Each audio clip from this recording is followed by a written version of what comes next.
A Baltimore bridge collapsed early this morning after being struck by a passing ship.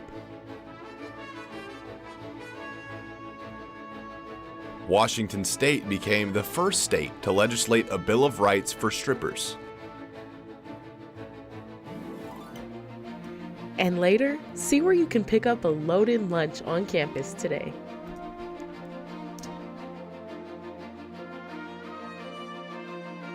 Broadcasting live from the University of North Texas, this is ntTV News at Noon.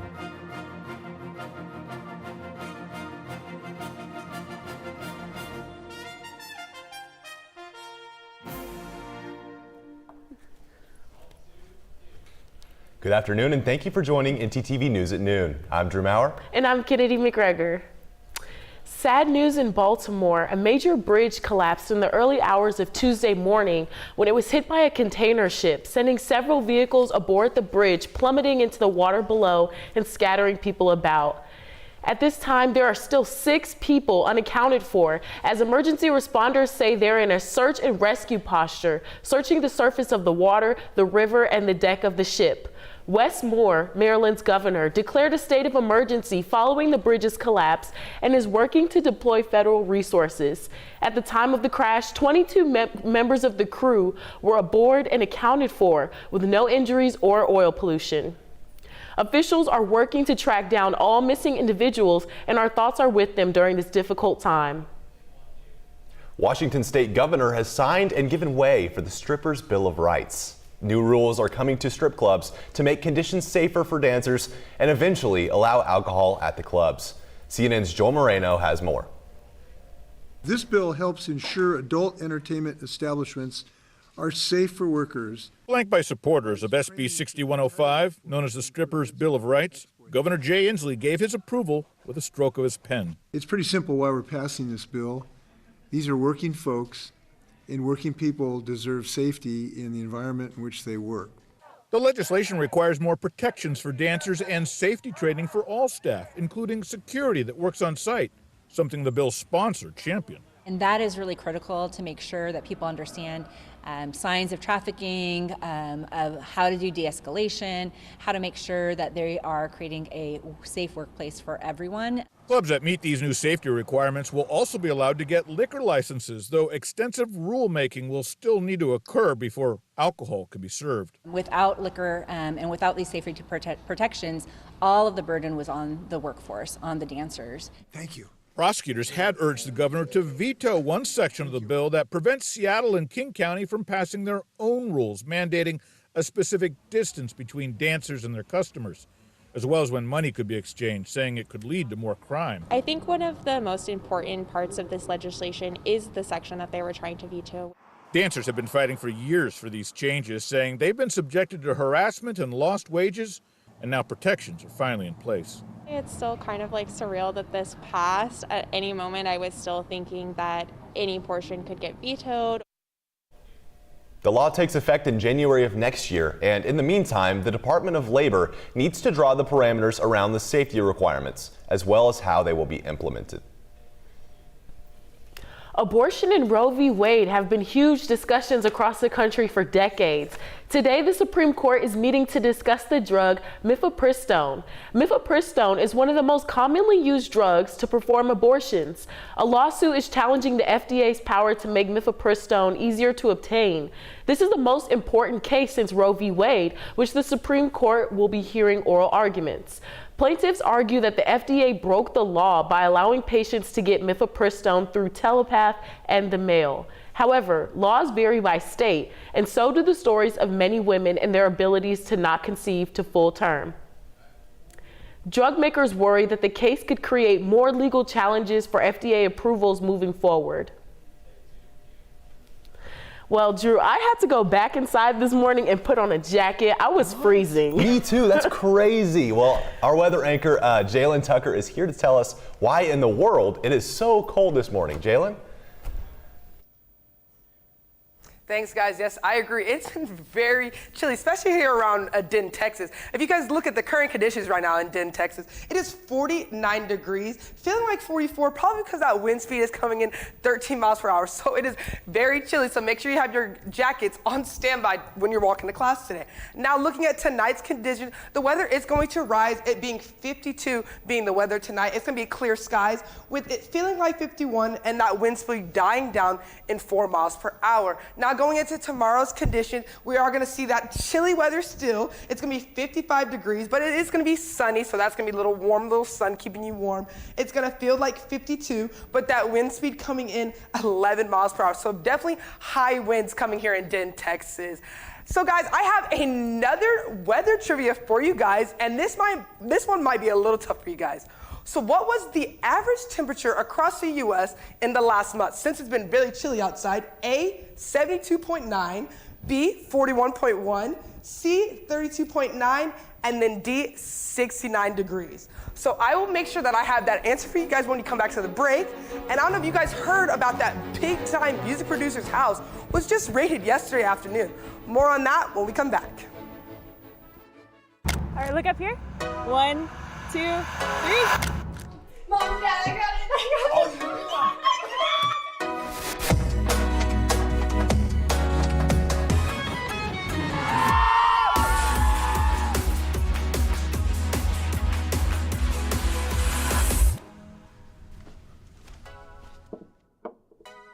You're right, Mom. I have.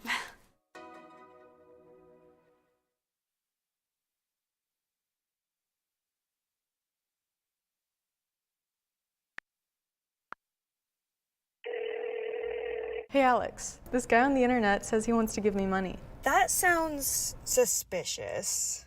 What do you mean? Typically, strangers who promise you money on the internet have their own best interest in mind. They often use bounced checks, which will disappear shortly after depositing, but not before they've asked for some money in return. So he doesn't really want to spoil me? No. Well, then what should I do? The best way to handle it is to block and report the suspicious message, or even consult local law enforcement if you've already fallen victim. So I guess we aren't going to Key West for spring break. No.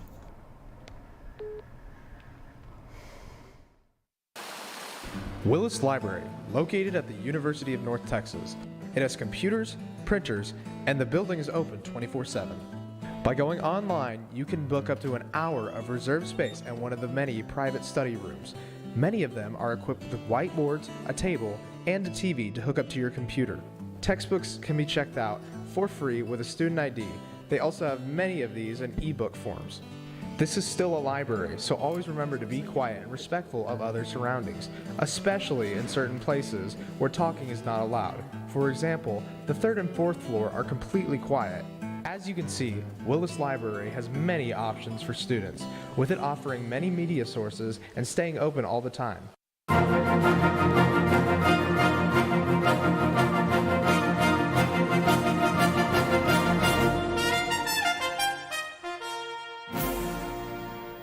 All right, we're back with our weather trivia question. What is the average temperature in the U.S. in this last month? A, 72, B, 41, C, 32, and D, 69. Kennedy, Drew, what do you guys think is the answer for that? Ooh, I don't know. Kennedy, you go ahead. I don't know. I gotta think about it. I mean, it's been freezing every single day. So I'm gonna go with 32. Oh man, I think I'm gonna go with A. I'm gonna go with A. Oh. What is it, Jalen? Okay, so the answer is gonna be B, 41 degrees. It has been very chilly here. So later in the show, I'll make sure I'll give you that full weather report. Back to the desk.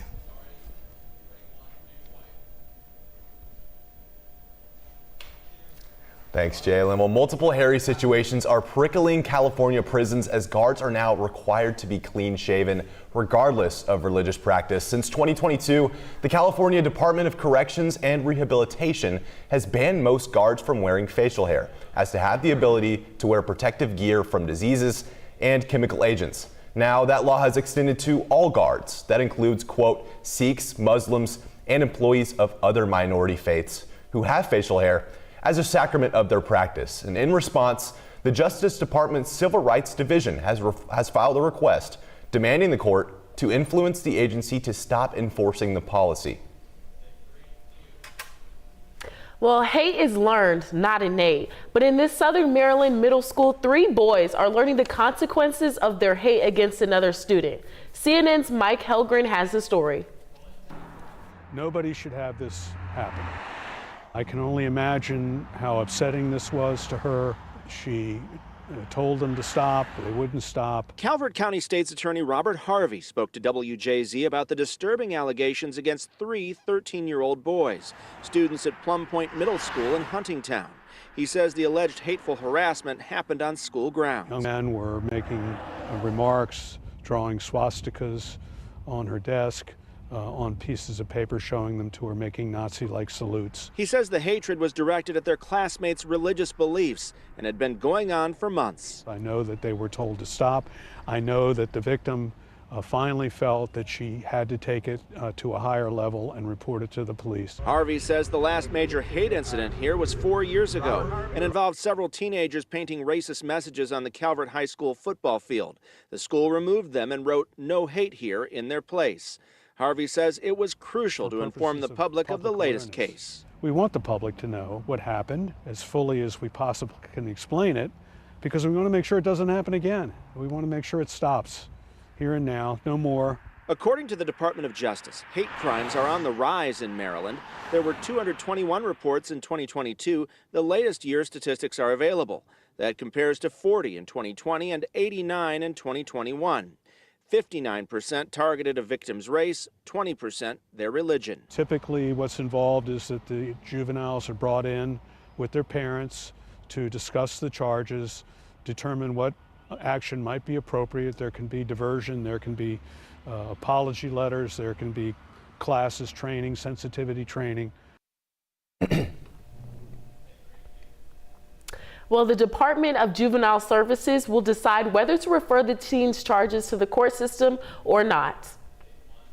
It's true. Mo money, mo problems. Authorities raided music mogul Sean Diddy Combs' residence in California on Monday, and this video shows his home in Holmby Hills on the west side of Los Angeles. And the Department of Homeland Security said that they, quote, executed law enforcement actions said to be part of an ongoing investigation regarding alleged sex trafficking. Combs' LA residence is apparently an address tied to his production company, Bad Boy Records, and it is not known yet whether Combs or other residents of the property are targets of future raids. Representatives for Combs have yet to comment. Well, Kennedy, is it just me or is it really cold in here? Yeah, it's freezing. Someone turned up the AC. Not just me, okay. Yeah, I think a cold front is definitely blown into the studio, but our weather anchor, Jalen Tucker, is here to hopefully tell us about the rest of the weather for Texas. Jalen?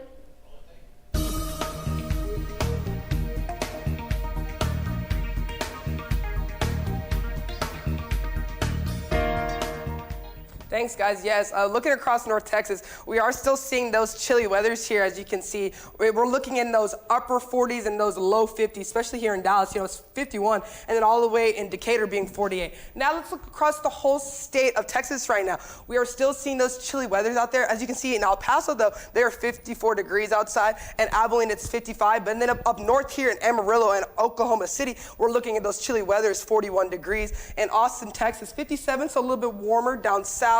And Houston, they're looking a little nice, 62 degrees. And in Shreveport, 54. Now we look at the 7-day weekcast. Going into the weekend, we're going to see those sunny skies. On Thursday, it's going to be 72 being the high, 53 being the low. On Fridays and Saturdays, we're going to see those cloudy but little sunny skies, 75 being the high, 57 being the low, and then 80 being the high and 62 being the low. Now going into Monday and Tuesday, you are going to see those cloudy skies, unfortunately. The high being 85, which is pretty hot outside, but with the low being 55. Now going into next Tuesday, you're going to see 66 being the high and 47 being the low, but it is going to be partly cloudy. So it is going to be a nice sunny day here in Texas. That's all I have for weather. Back to the desk. Well, coming up, a string of thefts has led Eagle Landing to a rule change. And later, a UNT exclusive on one of Denton's favorite places to level up your gaming skills. So a man's been walking in the desert for days at a time. He finally comes across a bar and orders a Coke.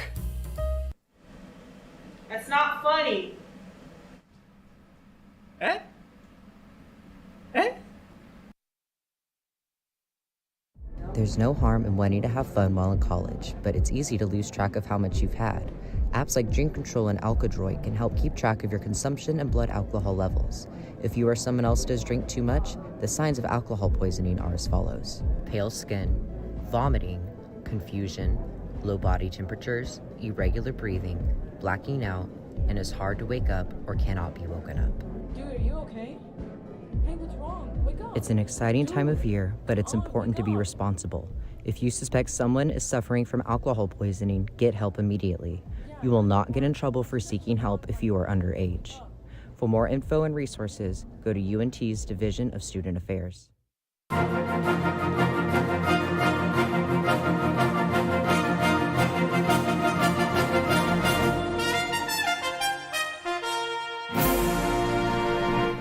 Well, I gotta be really candid. With lunchtime rolling around, there's only one dish on my mind right now. Let me guess. Baked potatoes? That's exactly what I was thinking. Wow, well, lucky for you, live shot reporter Crystal Cooper has a treat for us. What do you have, Crystal? That's right, guys. I sure do have a treat for everyone. Today is a loaded baked potato day at UNT. To celebrate, let's break down the history of the beloved potato. Originally from South America, potatoes did not make their way to America until the 1600s. And for 30 years, the root vegetable was grown in Idaho, just to keep the hogs fed. It wasn't until 1908 that we began to enjoy the potato like we do today. Now let's dive into some ways you can enjoy the baked spuds. Of course, we have the classic baked potato with sour cream, green onions, cheese, and bacon. But have you ever tried a baked potato with broccoli, corn, or even pickles? You can craft up your ultimate starchy snack at Champ's Dining Hall today until 2 p.m. here on campus at UNT. That's all the starchy news I have for you all, so back to you guys at the desk. Thanks, Crystal. I know where I'm going after this show. Well, Eagle Landing is the most popular dining hall on campus, known for their wide array of food choices ranging from Chinese to Indian to Mexican and more. If you visited any UNT dining hall, you probably know visitors cannot bring outside drinks or cups into the facility. You have to put it on the table right outside the entrance so you can grab it on your way out. This rule is usually to prevent visitors from filling up their water bottles and passing germs onto the drinking fountains from the lid. However, if you own one of those famous Stanley cups, you get a pass. Recently, there have been reports that students have stolen other students' Stanley cups from that table at the entrance at rising rates. Now, to prevent future thefts, Eagle Landing staff is allowing students to bring only their Stanley cups inside and remain with them during their visit. Hopefully, we can see a decline in this heinous crime against hydration.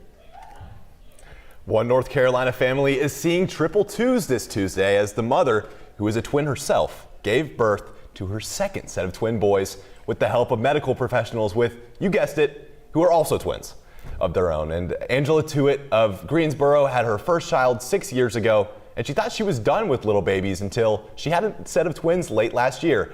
And then she did it again this year. And Tut herself is a fraternal twin and has other twin siblings. Wow, who would have guessed it? According to Cone Health, only 3% of the population is a twin, but that turned into 100% in this special delivery room. Elliot, Tut's husband, said, "I wasn't expecting twin boys. Every day is fun. I always learn something new." Now, I personally think the Tut family should look to buy a lottery ticket at this point, but we'll see what they do. I bet they'd win big, honestly. Well, Drew, have you ever gone to the store and had a hard time deciding which board game to buy? Yeah, actually, I have. There are so many fun games, I just can't choose. But luckily, our segment anchor, Paisley McGee, has found a spot that's sure to keep us engaged. Paisley, what do you got?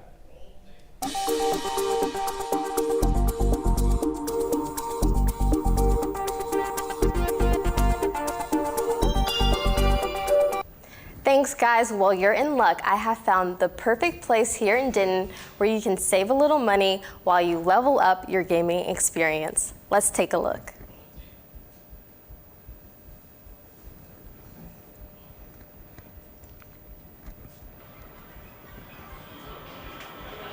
My boyfriend plays in the Smash tournament, so I'm out here like every Tuesday. The people here are so nice. Seriously, the bartenders are also nice. The regulars are also nice. I know pretty much everyone here on a first name basis. It's fantastic.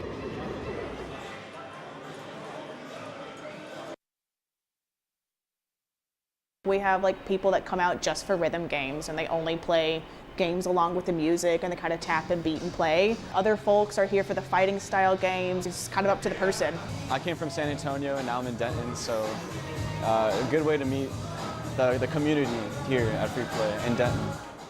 This is Killer Queen, one of our most popular games here. It's a 5 versus 5 competitive kind of multi-win style game. There's a huge community following around Killer Queen and it's just high energy and it brings people together. So it's a great way to kind of connect and find others that also enjoy gaming. There's room for families to come through. We see them more in our early mornings because we do go 18 or 21 and up starting at 9 tonight, then giving like people the opportunity to have like a more adult setting. But it's everybody and anybody that's interested in hanging out and having a good time.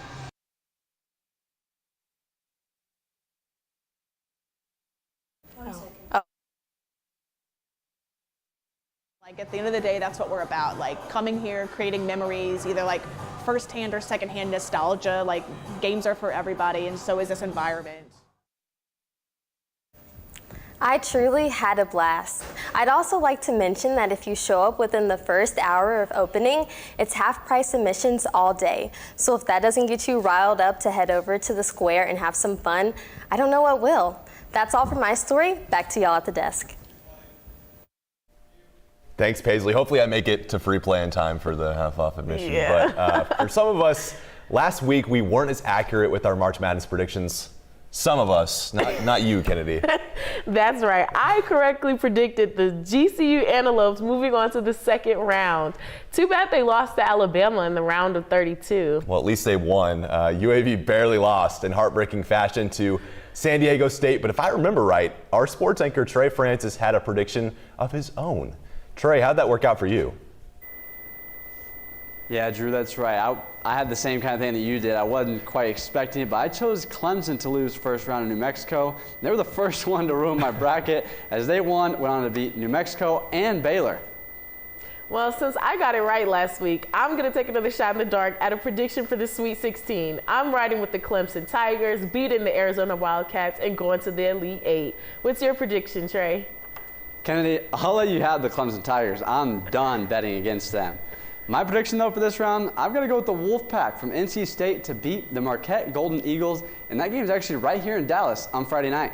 Man, that is going to be a close one, Trey. I love watching the big man, DJ Burns, ball out. He's just so awesome to watch. But I've got to go with my original runner-up champion pick on my bracket this year, the Creighton Blue Jays, taking down the Tennessee Volunteers. Something about Coach McDermott's squad, man. They just fought back against Oregon on Friday night, and I can just feel it. Well, speaking of squads on a roll, the Mavericks are catching fire.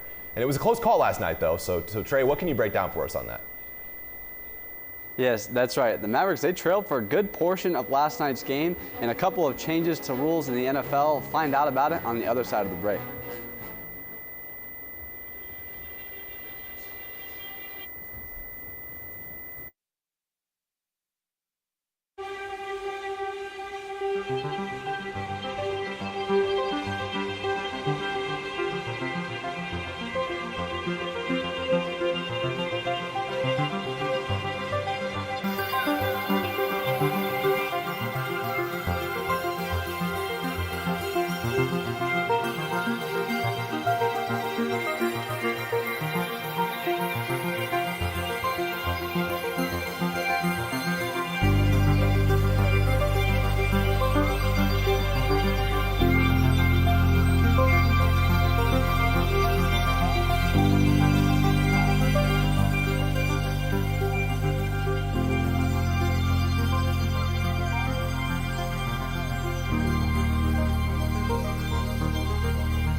After the annual league meeting for the NFL, there are going to be a few different rules going forward. First is the hip drop tackle being banned, which is where the tackler wraps up the runner, swivels, dropping his hips, and that causes the player's leg or ankle to be trapped, which has caused many injuries around the league.